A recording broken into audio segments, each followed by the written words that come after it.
Bom dia, amados irmãos, igreja. E continuando o estudo sobre Apocalipse, né? Cartas às igrejas, e vamos até o final de Apocalipse, dividindo com a Igreja de Cristo, Primeira Igreja Batista em 7 barras, e assim também postando para aqueles que têm interesse nesse livro. É um livro assim polêmico, né? E algumas pessoas não buscam uma exegese, e o que a gente está fazendo aqui, o que eu estou fazendo aqui, é algo simples para que você possa também ter esse interesse de pesquisar e descobrir mais sobre esse maravilhoso livro de resistência, de denúncia e de motivação a permanecermos firmes na obra do Senhor e nas suas boas novas, tá? Então, no último vídeo nós falamos sobre a igreja de Pérgamos, né? Foi isso? Deixa eu dar uma olhada aqui para que eu não... Isso, Pérgamo, né? A carta. Escrita a igreja de lá. E agora a igreja de Tiatira, tá? Ao anjo da igreja em Tiatira, escreva. Olha o texto. Ele vai do capítulo 2, versículo 18, e ele é um dos mais longos, né? Versículo 28, veja bem.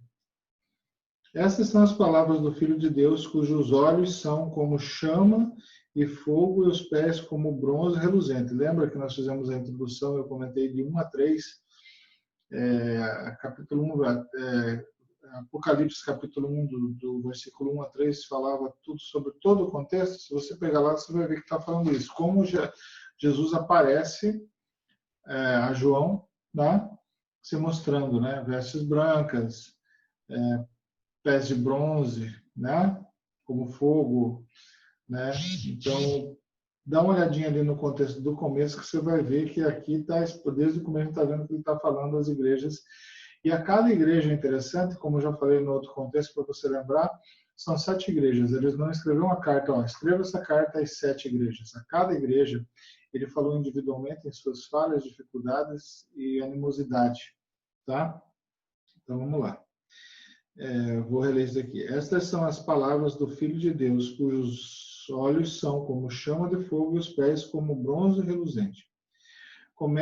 Conheço as suas obras, o seu amor, a sua fé, o seu serviço e a sua perseverança. E sei que você está fazendo mais agora do que no princípio. Olha só que maravilha, né? No princípio se fazia menos que agora. Isso sirva para nós também como exemplo. No entanto, agora vem outro. Volto a destacar, amo as cartas, a palavra do Senhor. Amo as cartas de Paulo. Por causa disso, ele fala assim, Paulo, né, os santos da igreja, independente das falhas e das dificuldades. Porque nós somos, como igreja, aqueles que buscam a cura, a transformação. Não fomos chamados porque somos perfeitos, mas porque precisamos e buscamos da perfeição, né? Então, isso daqui é uma motivação para nós aí estarmos trabalhando na obra do Senhor e buscando melhor. Vamos lá. No entanto, contra vocês tenho isto. Você tolera Jezabel, aquela mulher que se diz profetiza. Com os seus ensinos, ela induz os seus servos à imoralidade sexual e a comerem alimentos sacrificados aos ídolos. Dele tempo para que se arrependesse da sua imoralidade sexual, mas ela não quer se arrepender. Por isso vou fazê-la adoecer e trarei grande sofrimento aos que cometem adultério com ela, a não ser que se arrependam das obras que ela pratica. Matarei os filhos dessa mulher. Então todas as igrejas saberão que eu sou aquele que sonda mentes e corações. Retribuirei a cada um de vocês de acordo com as suas obras. Aos demais que estão em Tiatira, a vocês que não seguem a doutrina dela e não aprenderam como eles dizem, os profundos segredos de Satanás, digo, não porei outra carga sobre vocês. Então, somente apeguem-se com firmeza ao que vocês têm, até que eu venha. Aquele que vencer e fizer a minha vontade, Até o fim darei autoridade sobre as nações. Ele as governa com cetro de ferro e as despedaça como um vaso de barro. Eu lhes darei a mesma autoridade que recebi de meu Pai. Também lhe darei a estrela da manhã. Aquele que tem ouvidos, ouça o que o Espírito diz às igrejas. Amém? O Espírito diz às igrejas, ou seja, escrevendo a cada uma, mas também para que nós possamos ver como igreja as igrejas. Aquele que tem ouvido, ouça o que o Espírito tem a dizer às igrejas. Para que nós, como igrejas, entre essas 7 igrejas, nós possamos analisar qual tem sido nossos parabéns, vamos dizer assim, as nossas permanência fiel no Senhor e qual tem sido as nossas falhas, ok? Então vamos estudar junto agora sobre essa igreja em Tiatira, tá? Vamos falar um pouco sobre ela, sobre a cidade e depois comentar sobre o texto, como nós temos feito em outros casos. Essa introdução, o comentário sobre essa cidade ou essa igreja, tá? É só uma base para você também aprender a entrar dentro do livro de Apocalipse, pesquisando, né? Para quem está sendo escrita a carta, como tem sido escrito. Lembrando, Jezebel, aqui eu vou comentar sobre isso, mas ele não vai falar e não vai ter problemas vai ter problemas se falar sobre o nome dessa profetisa, de quem está fazendo as coisas lá. Então, eles usam sempre contextos antigos, tá ok? Em Tiatira havia o culto a Tirinos, divindade que foi posteriormente identificada com Apolo, o deus do sol. No templo de Apocalipse, o culto a Apolo Tirinos foi absolvido pelo culto ao imperador, ou seja, era uma mistura de culto ali, de adoradores, de deuses e de império, né? Os trabalhadores de Tiatira se organizaram em corporações profissionais. Elas são as ancestrais dos atuais sindicatos de trabalhadores, né? Por quê? Os estudos mostram que havia aí corporações de tecelões, alfaiates, tintureiros, curtidores, oleiros, forneiros, fundidores, artesãos de ferro e bronze. Boa parte delas ganhava vida lidando com fogo e metal. Tá? Só para a gente já começar a entender por que o Senhor fala sobre pés de ferro, cetro, e vamos continuar. Olha só que interessante. Sabiam fabricar cetros, símbolos do poder que despedaçam os potes de barro em um só golpe. Tá? Então já entendemos por que o cetro de ferro. Né? Vamos lá. Agora vamos comentar sobre a carta. Né? Versículo 18 ao 29. Esta é a mais longa das 7 cartas, e entre elas ocupa lugar central. Ao escrever a comunidade de Tiatira, o autor levou em conta a cultura popular e a vida dos trabalhadores da cidade. De fato, Jesus se apresenta como aquele que tem os olhos como chama de fogo e os pés com bronze em brasa. Bronze em brasa. Você lembra, nós comentamos e falou aqui que era uma cidade com ferro e bronze, né? Fornalha, ferreiro, muito bem. Então, estava falando dentro da cultura onde eles entendiam. É como Jesus, quando falava com o agricultor, né? Alguém achou um tesouro e vendeu tudo que tinha, não entregue pérola a porcos, e assim por diante. Falando dentro da cultura para que se entendesse, tá? Jesus se apresenta como metalúrgico. A promessa ao vencedor vai na mesma direção, recordando o trabalho dos metalúrgicos e oleiros. O vencedor governará as nações com cetro de ferro, podendo quebrar as nações como vaso de barro, versículo 27. Tá? Entendendo o que era o cetro. Mas os cetros foram poderosos. A gente vê nesses filmes, né? Antigos, de imperadores que têm o seu cetro. Coloca quando a pessoa se ajoelha na frente dele, ele bate o cetro devagar para ele levantar, ou quando quando vai fazer uma honraria ou dar algum cargo, é o cetro que ele usa. Ok? Vamos lá. Jesus elogia o caminho feito. Conheço sua conduta, o amor, a fé, a dedicação, a perseverança e as suas obras mais recentes, ainda mais numerosas que as primeiras, né? Honraria pelo que tem feito. Todavia, né, vai logo a questão central, reprovando a conduta de Jezebel e seus seguidores. Ou seja, não significa que aquela mulher, o nome dela também era Jezebel. Mas significa que existia ali um grupo onde existia uma mulher que se dizia profetisa e seguia esses costumes. E é para ficar, né, cuidado com a Jezebel, né?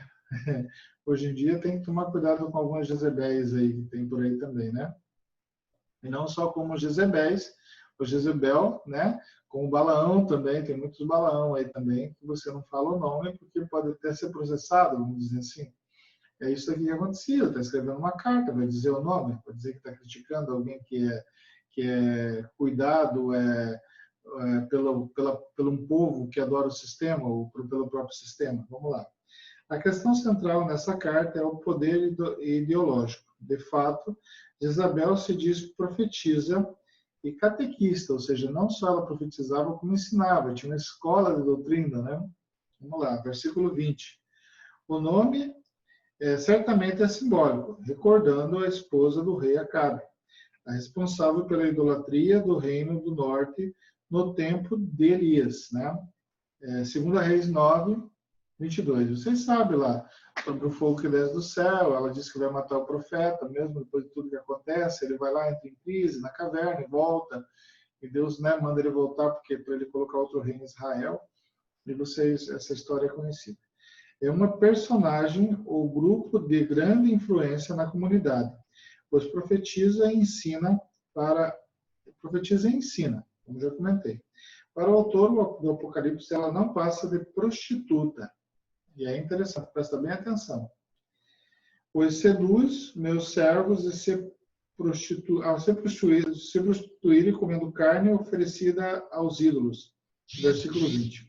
Para os profetas, prostituição é simbolismo de infidelidade no projeto de Deus. Você veja que em toda a Bíblia, prostituição contra Deus, adultério contra Deus, tá? Você se sujar, ou seja, você se contaminar e não seguir os projetos de Deus, a vontade do Senhor, é você trair. Prostituição não é só você trair a Deus, mas você se contaminar, tá, com as coisas que não é de Deus. Esse é o simbolismo. Em outras palavras, Jezebel faz propaganda da idolatria que gera a morte do povo. Falsa profecia.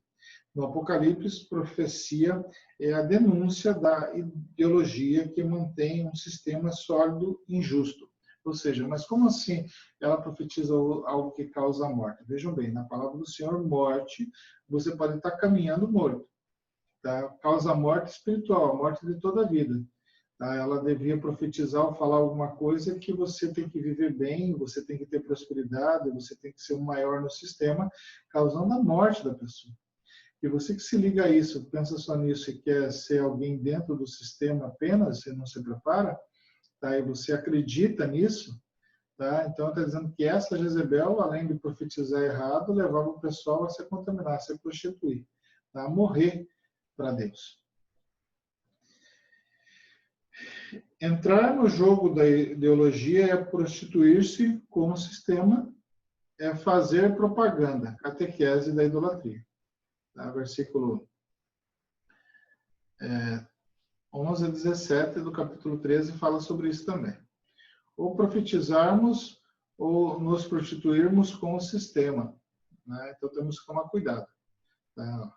Profetizar, falar que é melhor você se igualar ao sistema ou viver bem no sistema, tá? Ou você viver, né? Achando que isso é a grande coisa. O olhar penetrante de Jesus põe a nu e destrói tudo que tem cheiro de propaganda idólatra, prostituição. Perscruta as pretensas profundezas de Deus. e as desmascara, mostrando que são profundezas de Satanás. Versículo 24. Certamente, esse grupo de influência chegou a afirmar que aderir ao imperialismo seria atingir as profundezas de Deus, ou seja, você conquistar, você ser o melhor, você ter prosperidade, você ser grande é promessa de Deus.